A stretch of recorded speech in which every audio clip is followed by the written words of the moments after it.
Untuk kesekian kalinya, petugas di Sub Lembang nertib ke puluhan motor yang terparkir di bahu jalan POM 9, tepatnya di depan PS Mall sama Rumah Sakit Siloam.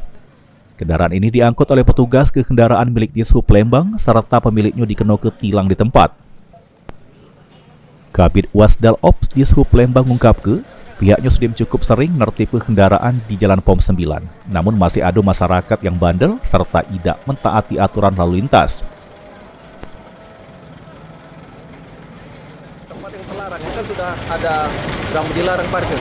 Parkirlah di tempat-tempat yang disediakan. Nah, kalau mau PS kan parkirlah di PS, mau samsat parkirlah di samsat. Tempat-tempat yang sudah disediakan. Ini memang kawasan ini tertib lalu lintas, Pak? Benar, kawasan tertib lalu lintas. Diketahui jalan POM 9 merupakan kawasan tertib lalu lintas, sehingga setiap kendaraan tidak boleh parkir di tempat terlarang yang sudah dipasangi rambu lalu lintas. Tim Liputan, PAL TV.